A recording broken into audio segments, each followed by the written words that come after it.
Hello, ladies and gentlemen, and everything in between. Welcome back to Geeks Watch.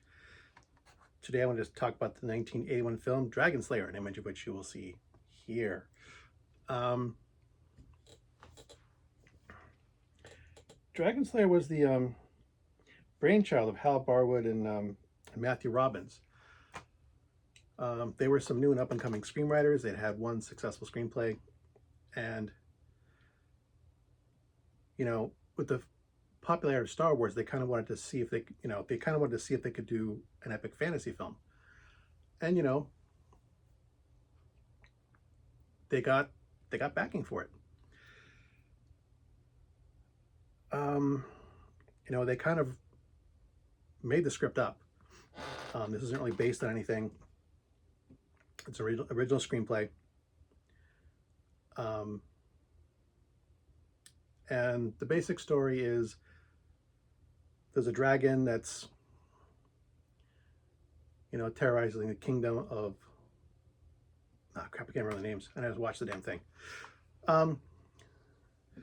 Anyway, terrorizing kingdom, a delegation from the kingdom, unbeknownst to without the king's blessing, they go try and find a sorcerer to help them fight the dragon. They come upon the old sorcerer Ulrich, who has his old man servant there and his apprentice, Galen. Ordinarily, Ulrich doesn't see anyone, but he has seen a vision of his impending death and agrees to see them. He dies before he gets to encounter the dragon, and so Galen takes up his mantle kind of arrogantly to try and take on the dragon himself. So it kind of has some of its basis in, they had seen The Sorcerer's Apprentice, Disney's from Fantasia, where Mickey, as the poor lowly apprentice, puts on the wizard's hat and uses his power, and the power goes out of control. So there is that aspect of it. He is trying to take on the sorcerer's power and trying to learn as he goes along, pretending he knows more than he does. But it's a hero's journey. There is, of course, a romantic lead. They're feeding the dragon young virgins. There's a lottery twice a year where they draw names out of a barrel. The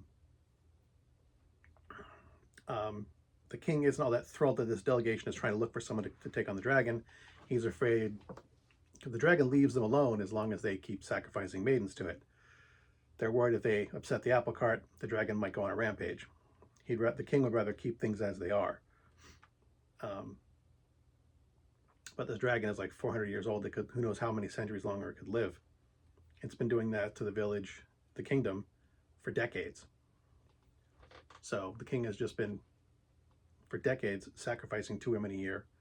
He considers it a small price to pay. So that's the basic gist of the story. A few minor spoilers. And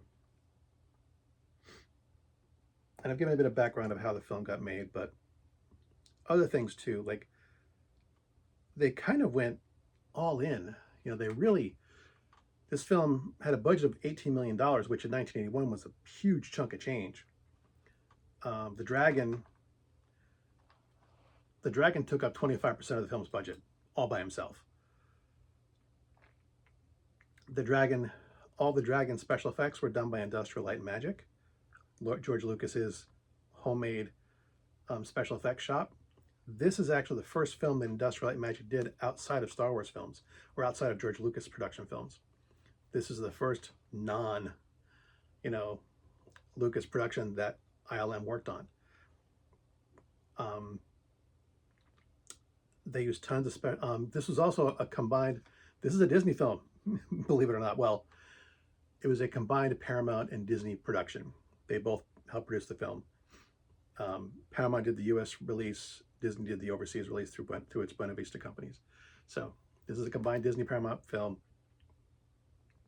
ILM, known for their special effects, took a lot of what things they learned from like the miniatures and stop action motion that they used in with the Rancor and the Tauntauns and things like that to make the dragon. Although they also used practical effects. Excuse me. A lot of the close-up shots you see the dragon, they built like the dragon's neck and head, 16-foot long head. I mean, 16-foot long neck, 8-foot long, 16-foot long neck, 8-foot long head. They built an actual working head for the dragon, you know, operated through, you know, pneumatics and levers and things like that. It was this, you know, massive puppet. If you, you know, they made claws that could, you know, interact with the scenery and to a limited effect. They built the dragon's massive tail for the dragon. They built almost the entire physical body of a 40-foot long dragon. It was never used in one single piece, but they basically built the entire thing as a practical effect. The dragons, you know, aside from, like when you see the dragon's full body, then it's stop motion, or they used go motion, because they used go motion to add blur effects to make it seem more realistic. When the practical effect dragon breathes fire, they are actually using fire. They used World War II blowtorches,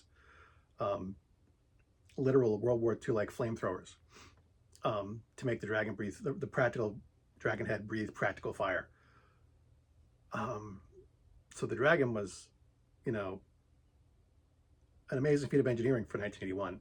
You know, when you go back and look at this, if you look at it, you know, compare it to something that was made over 40 years ago, over 45 years ago at this point, and look at how good the dragon looks for the time period.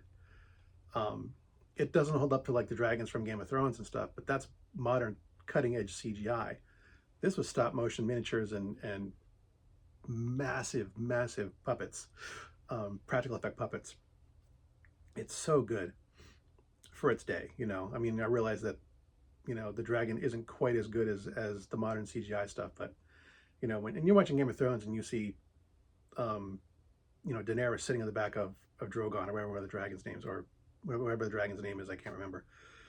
She's sitting on a green barrel, and they're CGIing in the dragon outside of it. That's it. When you see someone held in the dragon's claws, there's actually a person there. There's actually a claw there. When you see someone, you know, trip over the dragon's tail or something like that, when you see the dragon rise up and breathe fire, some of that's real, and damn, that's impressive.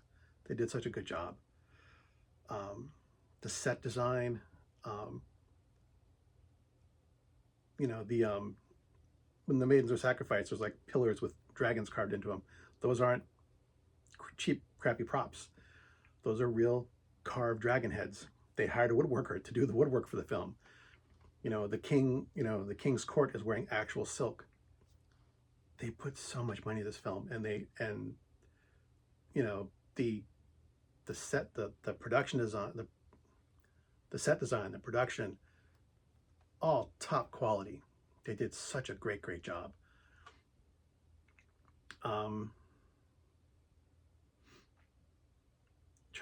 This film was nominated for multiple awards: special effects, the musical score.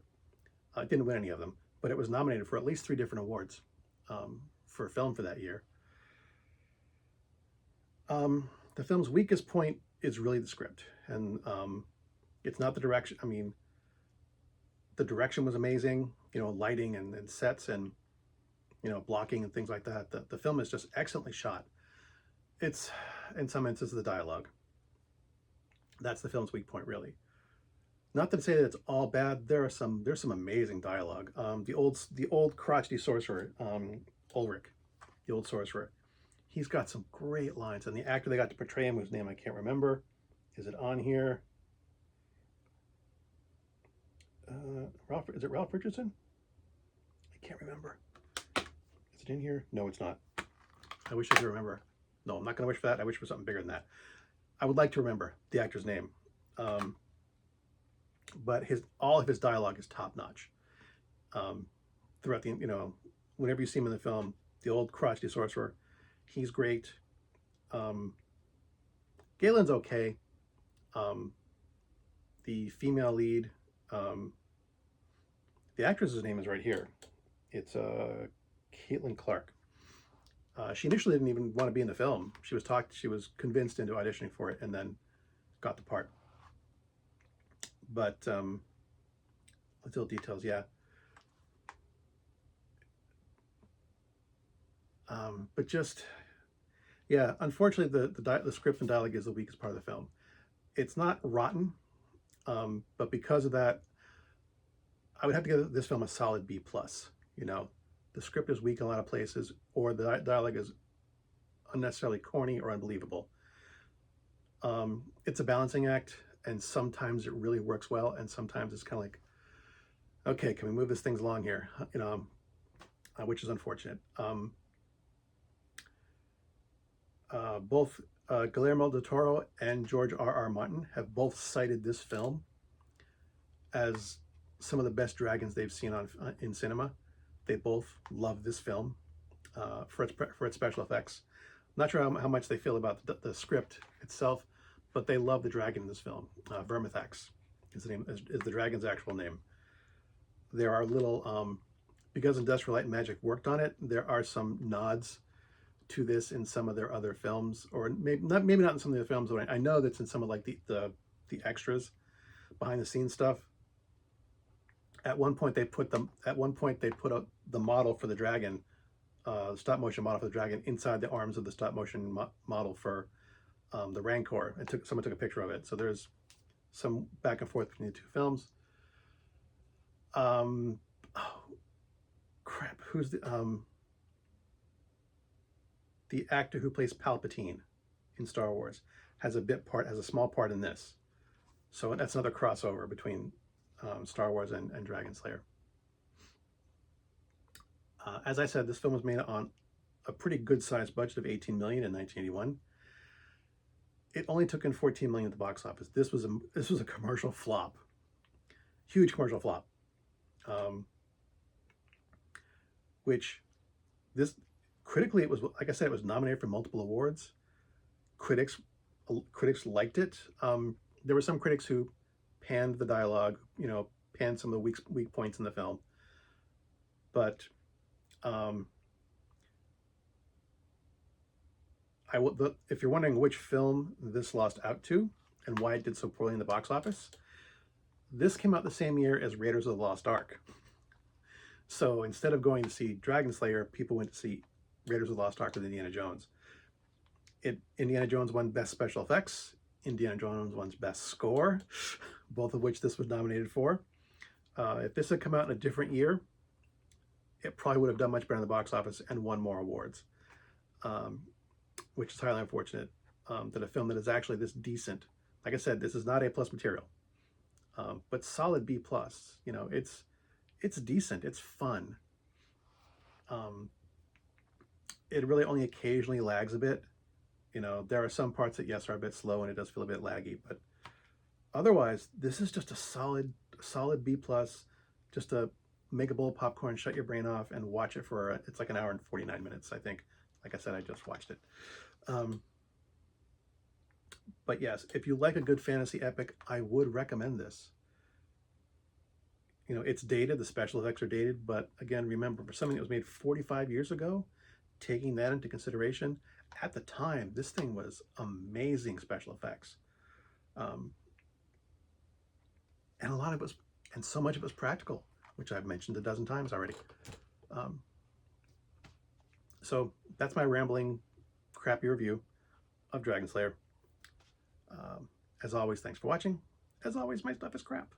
And until next time, good hunting.